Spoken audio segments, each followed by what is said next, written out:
Hello दोस्तों, स्वागत है आप सबका आपके अपने YouTube चैनल जॉर्डन्स एकेडमी पर। और मैं हूं आप सबका अपना जॉर्डन सर, और एक बार फिर से आप सबके सामने लेकर हाजिर हूं अपना एक और नया वीडियो लेक्चर लेकर। दोस्तों, जैसा कि आपको मालूम है कि चल रही है हमारी सुपर 25 सीरीज, और 25 सीरीज में लेक्चर नंबर रहेगा 31। तो बिना देर करे अपने वीडियो को स्टार्ट करते हैं। अगर चैनल सब्सक्राइब नहीं किया है तो सब्सक्राइब कर लीजिए, बेल आइकन प्रेस कर दीजिए और वीडियो को लाइक और शेयर तो जरूर कर दीजिए। ठीक है दोस्तों, सबसे पहला पॉइंट है दोस्तों, पहला क्वेश्चन है कि किडवन की खोज की एक प्रोसेस होती है जिसको हम लोग बोलते हैं किडवन। इसको ये आप कह सकते हैं अनॉक्सीशोषण भी कहते हैं, मतलब ऐसी प्रक्रिया जो ऑक्सीजन की अनुपस्थिति में होती है, और अनॉक्सीशोषण को ही हम लोग क्या कह देते हैं, किडवन कह देते हैं।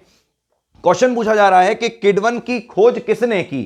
तो याद रखें दोस्तों, आप लोगों ने एक नाम सुना होगा कि लुईस पास्चर। क्या नाम है दोस्तों? Lewis pasture. तो याद रखें कि लुईस पास्चर ने किडवन की खोज की थी। ठीक है, लुईस पास्चर ने किडवन की खोज की थी। ठीक है दोस्तों, और अगर पूछा जाए कहां पे की थी, किसमें की थी, तो आप याद रखें ईस्ट में की थी। ठीक है, ये एक कोशिकीय कवक होता है ईस्ट, इसमें इन्होंने किडवन की खोज की थी। ठीक है दोस्तों, ये तो हुआ पहला पॉइंट। आगे बढ़ते हैं तो दूसरा लिखा है दोस्तों ड्रोसेरा। अब ड्रोसेरा क्या होता है? तो याद रखें कि ड्रोसेरा एक तरह का कीटभक्षी पौधा होता है। ठीक है दोस्तों, एक कीटभक्षी पौधा होता है ड्रोसेरा। अक्सर क्वेश्चन आ जाता है कि एक कीटभक्षी पौधा है तो ड्रोसेरा, याद रखें। आगे बढ़ते हैं, लिखा है नियोनेटोलॉजी। क्या लिखा है? नियोनेटोलॉजी।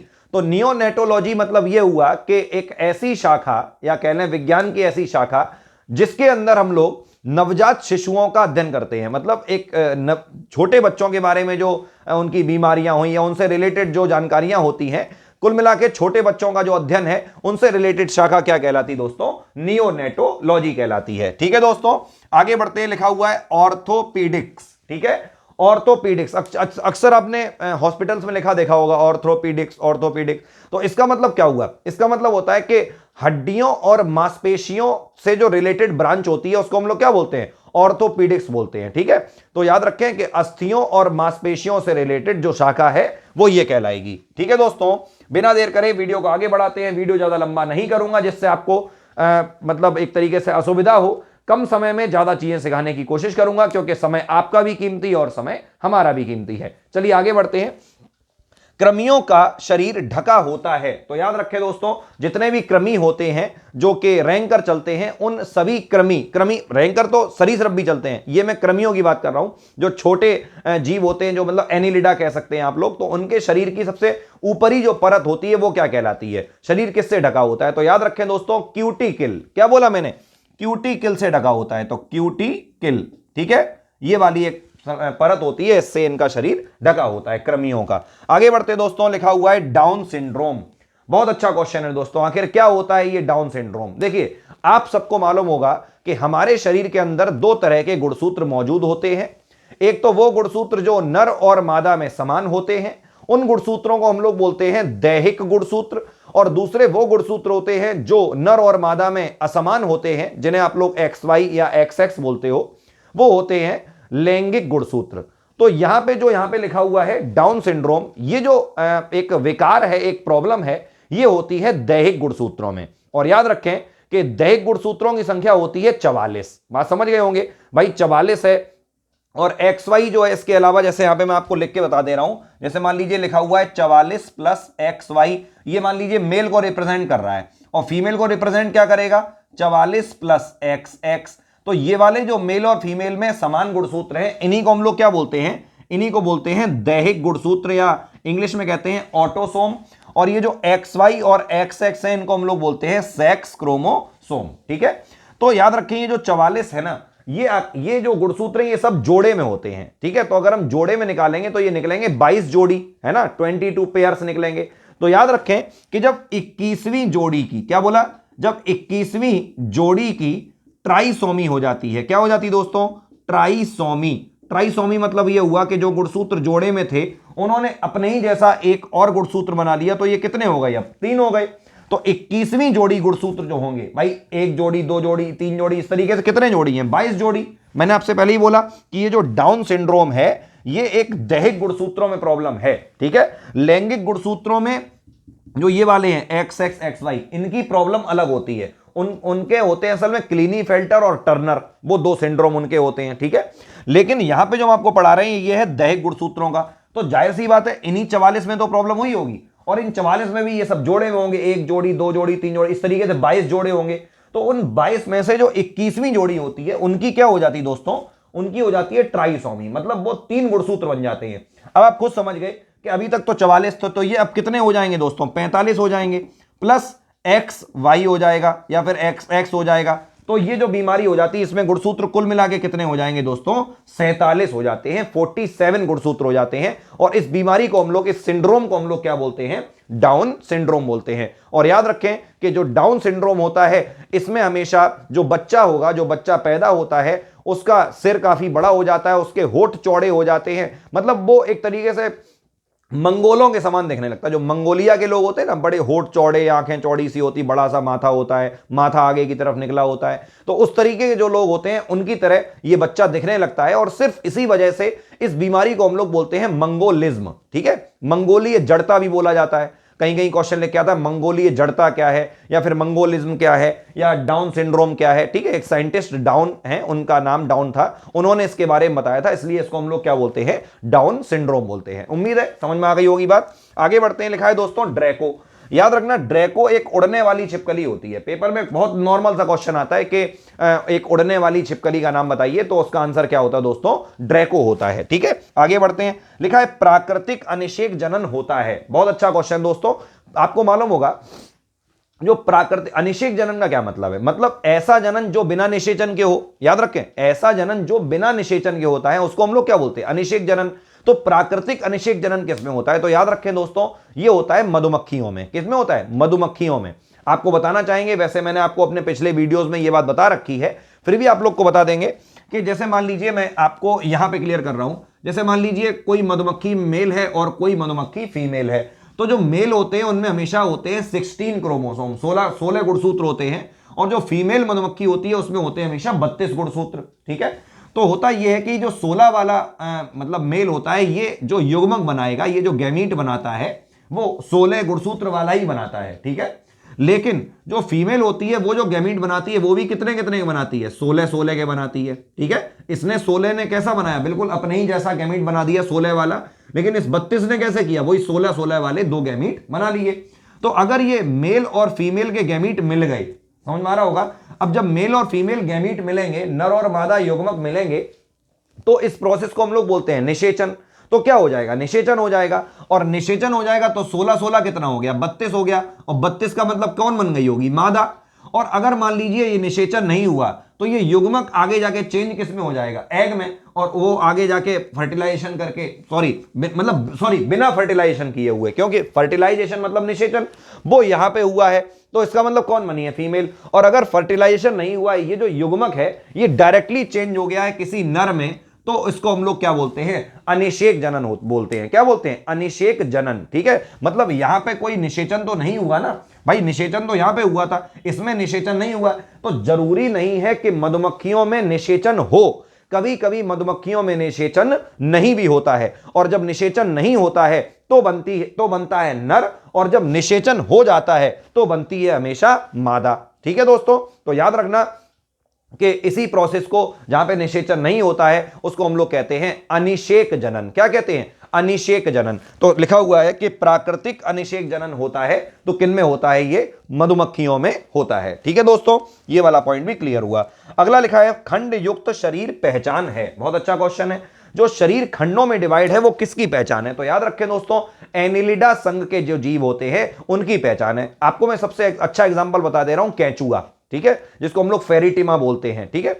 तो याद रखें जो एक लंबरी कस भी होता है, अगर आपको पूछा जाए कि मतलब एनिलिडा में या फिर कह लो केंचुए की 2 प्रजातियां, तो एक तो फेरिटिमा जो मैंने बोला अभी आपसे, एक लंबरी कस और होती है, वो भी केंचुए की प्रजाति है। कुल मिला के जो केंचुए होते हैं उनका पूरा शरीर कैसे होता है, छोटे छोटे खंडों में डिवाइड होता है, और ये सबसे मेन पहचान होती है किनकी, एनिलिडा संघ के जीवों की। और वो यहां पे पूछा है कि खंड युक्त शरीर पहचान है तो किनकी है, एनिलिडा संघ के जीवों की, जिसका एग्जाम्पल क्या है, फेरिटिमा और दूसरा हमारे भारतीय प्रजाति ही है, दूसरी भी, उसका नाम है लंब्रिकस। ठीक है दोस्तों, चलिए आगे बढ़ रहे। लिखा हुआ दोस्तों ऑक्टोपस का संघ है। अब जिस तरह से ये एनिलिडा का है, इसी तरीके से आप याद कर लीजिए कि ऑक्टोपस का संघ है मोलस्का। कौन सा है दोस्तों? मोलस्का। देखिए हमारे संघ वाले वीडियो चल रहे हैं आजकल, ठीक है। अभी तो थोड़ा सा बच्चों के कुछ पैरामेडिकल एग्जाम है, इसलिए पैरामेडिकल बेस्ड क्वेश्चन ला रहा हूं, लेकिन हम लोगों की इससे हटके एक सीरीज चल रही है जिसमें हम लोग आपको संघों के बारे में पढ़ा रहे हैं। अगर आपने वो वीडियो नहीं देखे हैं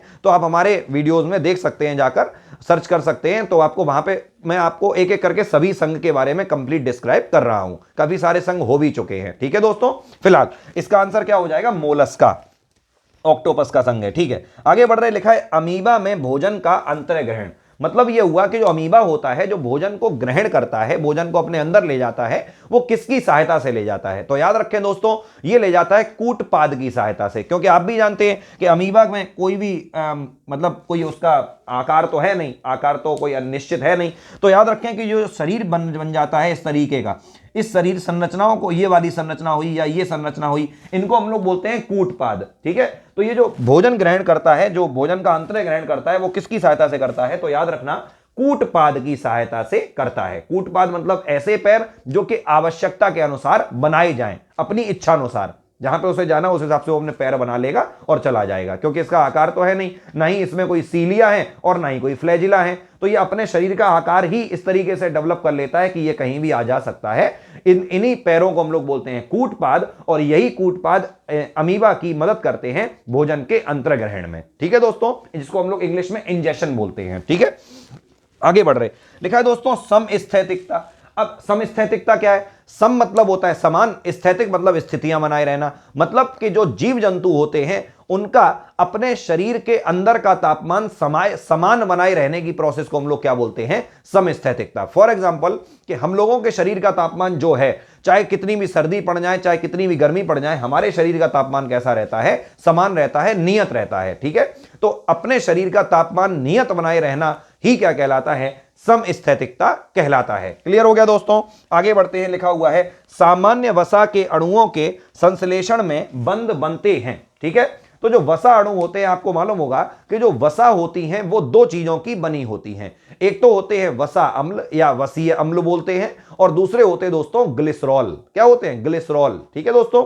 तो जो वसा अम्ल और ग्लिसरॉल होते हैं, इनके बीच में हमेशा एस्टर बंध होते हैं दोस्तों। कौन से होते हैं? एस्टर बंध होते हैं। तो याद रखना कि सामान्य वसा के अणुओं के संश्लेषण में जो बंध बनते हैं उनको हम लोग बोलते हैं एस्टर बंध, ठीक है दोस्तों, एस्टर। आगे बढ़ते हैं। लिखा है कि किस प्रोटीन अणु की संरचना का पता सर्वप्रथम लगाया गया? मतलब कौन से प्रोटीन की संरचना के बारे में बताया गया सबसे पहले कि प्रोटीन अमीनो अम्लों के बने हुए होते हैं, या फिर इसमें इतने पेप्टाइड बंध होते हैं, और कितनी संरचना होती, किस तरह से होती है। तो आपको बता दें कि सबसे पहले इंसुलिन का पता लगाया गया था दोस्तों। किसका लगाया गया था? इंसुलिन प्रोटीन का पता। हालांकि इंसुलिन हार्मोन है, लेकिन हार्मोन्स की प्रकृति भी कैसी होती है? प्रोटीन की ही तो होती है भाई। हार्मोन्स क्या है? प्रोटीन ही तो है। तो याद रखना कि किस प्रोटीन अणु की संरचना का पता सबसे पहले लगाया गया था। तो इसका आंसर क्या हो जाएगा?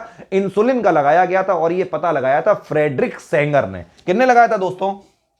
याद रखें, फ्रेडरिक सेंगर। तो इन्होंने सबसे पहले इंसुलिन के बारे में हमें बताया था, ठीक है दोस्तों। अगले बढ़ते हैं, आगे बढ़ रहे। लिखा हुआ है पेशियों के प्रमुख प्रोटीन्स हैं। बहुत अच्छा क्वेश्चन दोस्तों। जो हमारी मांसपेशियां हैं वो हमारे शरीर में कितनी है? 639। ये तो आपको मालूम होगा। शरीर में मांसपेशियां कितनी होती हैं? ये आंसर इसका ये लगाया जाएगा हमेशा, अगर आपके में आता भी है तो 639 पेशियां होती हैं। अब इन पेशियों में जो हम लोग संकुचन कर रहे हैं, मतलब ये हुआ कि जैसे हमारी ये पेशियां हैं, तो हम लोग इस तरीके से अपनी पेशियों को अपने हिसाब से मोड़ सकते हैं, या फिर मांसपेशियां जो मुड़ जाती हैं, तो उसके पीछे दो प्रोटीन काम कर रहे होते हैं, ठीक है। उन दोनों प्रोटीन्स की ही बात यहां पे की गई है। एक का नाम है दोस्तों एक्टिन, और दूसरे का नाम है मायोसिन। क्या नाम है दोस्तों? एक का नाम होता है एक्टिन और दूसरे का नाम होता है मायोसिन। तो ये दो प्रोटीन पाए जाते हैं हमारी मांसपेशियों में। तो क्या बोला कि पेशियों के प्रमुख प्रोटीन कौन से हैं? तो एक्टिन और मायोसिन है, ठीक है दोस्तों। चलिए आगे बढ़ते हैं। लिखा है दोस्तों विटामिन B6 का रासायनिक नाम। बहुत अच्छा क्वेश्चन है भाई। अगर आप किसी भी नॉर्मल कंपटीशन एग्जाम की तैयारी कर रहे हैं तो आपको हर विटामिन का रासायनिक नाम तो आना ही चाहिए। याद रखें, पायरिडॉक्सिन। क्या नाम है दोस्तों? पायरिडॉक्सिन। पायरिडॉक्सिन, पायरिडॉक्सिन, ठीक है। तो विटामिन B6 का नाम होता है पायरिडॉक्सिन, याद रखना दोस्तों, ठीक है। चलिए आगे बढ़ते हैं। लिखा है शरीर की ऐच्छिक क्रियाएं नियंत्रित होती हैं। अब बहुत अच्छा क्वेश्चन दोस्तों यहां पे पूछा है, शरीर की ऐच्छिक क्रियाएं। देखिए आप भी जानते हैं कि ऐसी क्रियाएं जो हमारी इच्छा से हम लोग कर सकते हैं, खुद की इच्छा से कर सकते हैं, उन्हें क्या बोलते हैं, ऐच्छिक क्रियाएं। और जो इच्छा से नहीं होती उनको कहते हैं अनैच्छिक क्रियाएं। क्वेश्चन है कि शरीर की ऐच्छिक क्रियाएं जो अपनी कोई भी, मान लीजिए मैं अपना हाथ चला रहा हूं या फिर आपको पढ़ा रहा हूं या जो भी मैं अपनी इच्छा से कर पा रहा हूं, वो सब चीजें किस चीज से नियंत्रित होती है। तो याद रखें कि मस्तिष्क का एक पार्ट होता है जिसको हम लोग बोलते हैं प्रमस्तिष्क, ठीक है। उसको हम लोग हिंदी में, इंग्लिश में कहते हैं सेरिब्रम। क्या बोलते हैं दोस्तों, सेरिब्रम, ठीक है, सेरिब्रम, याद रखना दोस्तों।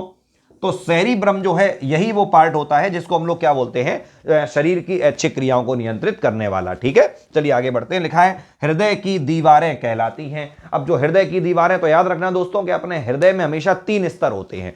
पहली बात तो ये कि हृदय एक टाइप की अनैच्छिक पेशी है और अनैच्छिक में भी एक अलग टाइप की एक पेशी होती है। वैसे तो हमारे शरीर के अंदर 3 तरीके की पेशियां होती हैं। एक वो जो हमारी इच्छा से काम करती हैं उन्हें कहते हैं ऐच्छिक पेशियां। एक वो जो हमारी इच्छा के बिना काम करती हैं, हमारी इच्छा के बिना काम करती हैं, उन्हें कहते हैं अनैच्छिक पेशियां। और तीसरी होती हैं सबसे हटके हृदय पेशियां। और यहां पे उसी की बात चल रही है कि हृदय की दीवारें कहलाती हैं। तो पहले तो आपको बता दें कि जो हृदय होता है ये एक अनैच्छिक पेशी, हमारी इच्छा से काम नहीं करता, या कह लो एक अलग टाइप की ही पेशी है। और इसमें हमेशा 3 स्तर होते हैं। एक को बोलते हैं एक्टोकार्डियम, एक को बोलते हैं मायोकार्डियम और एक को बोलते हैं एंडोकार्डियम, ठीक है। कार्डियम मतलब जो कार्डियक रूट होता है ना, वो हृदय का होता है। जहां पे अगर कहीं लिखा है कार्डियक तो समझ लेना कि हृदय की बात हो रही है, ठीक है।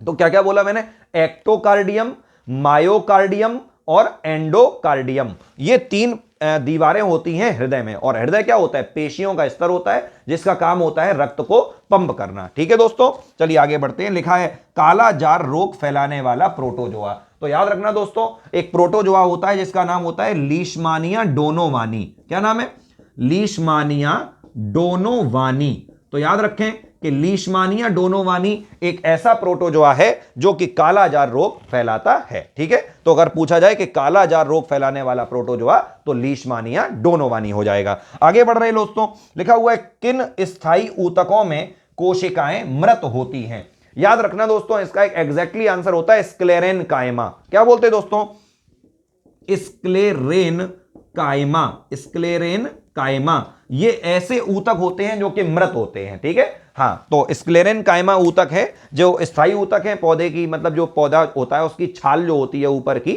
उसमें ये पाए जाते हैं। और ये एक तरीके के मृत ऊतक हैं और स्थायी ऊतक है, हमेशा पौधे में पाए जाएंगे, ठीक है। तो नाम क्या होता है, स्क्लेरेन कायमा। आगे बढ़ रहे, लिखा हुआ है दूध का सफेद रंग किस प्रोटीन के कारण होता है। बहुत नॉर्मल क्वेश्चन है दोस्तों, हो सकता है आपको ये आता भी होगा।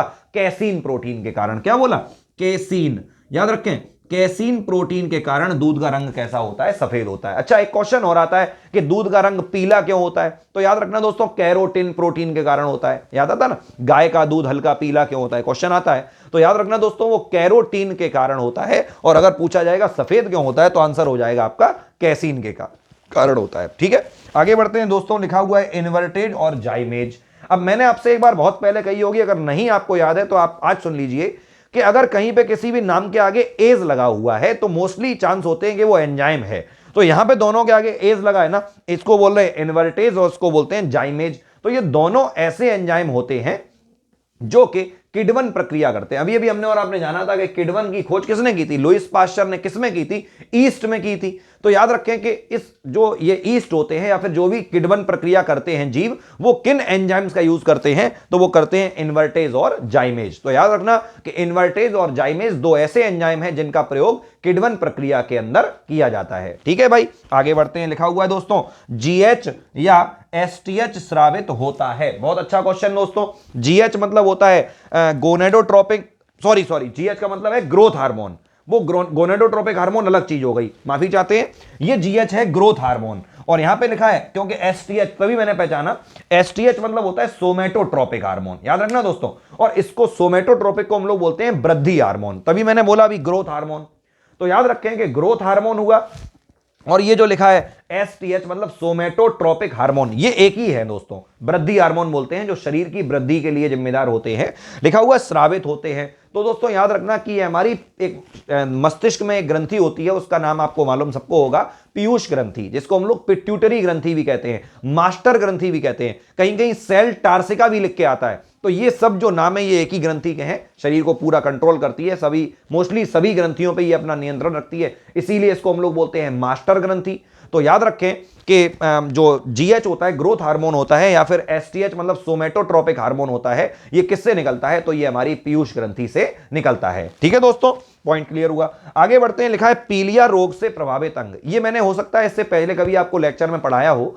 तो याद रखना दोस्तों, यकृत, हमारा लिवर हमेशा डैमेज हो जाता है या डैमेज होने लगता है किस में? जब हम लोगों को पीलिया हो जाता है। देखो दोस्तों, जब पीलिया स्टार्टिंग स्टेज में है तो उसको हम लोग बोल देते हैं जॉन्डिस हो गया। ठीक है, जॉन्डिस बोलते हैं। और इसी की एक आगे की स्टेज होती है जिसको हम लोग बोलते हैं हेपेटाइटिस। ठीक है, तो जॉन्डिस शुरुआती स्टेज है और हेपेटाइटिस थोड़ी सी एडवांस स्टेज है, आगे की स्टेज है। याद रखना दोस्तों, तो हैं दोनों ही पीलिया। ठीक है, हाँ, हेपेटाइटिस थोड़ा सा खतरनाक होता है, लोगों के बचने के चांस भी इसमें काफ़ी कम रहते हैं, लेकिन अगर इलाज सही पे मिल जाए या अच्छा इलाज हो जाए तो ऐसा नहीं है कि ये भी एक लाइलाज बीमारी नहीं है, इलाज हो सकता है। ठीक है भाई, चलो आगे बढ़ते हैं। लिखा हुआ है डिप्थीरिया में प्रभावित अंग है। तो याद रखें दोस्तों, डिप्थीरिया का मतलब हुआ कि जो हमारी श्वास नली होती है तो हम उसमें अवरुद्ध होने लगती है वो। ठीक है, उसमें शोथ होने लगता है वो, मतलब बीच में उसमें कुछ पॉइंट से जमा हो जाते हैं, एक जाला जैसा हो जाता है, कहने का मतलब एक जाल जैसा बन जाता है, जिससे रोगी को सांस लेने में प्रॉब्लम होने लगती है। ठीक है, इस बीमारी को हम लोग क्या बोलते हैं? डिप्थीरिया, जो कि एक बैक्टीरिया से होती है, शायद मैंने आपको कभी बताया होगा,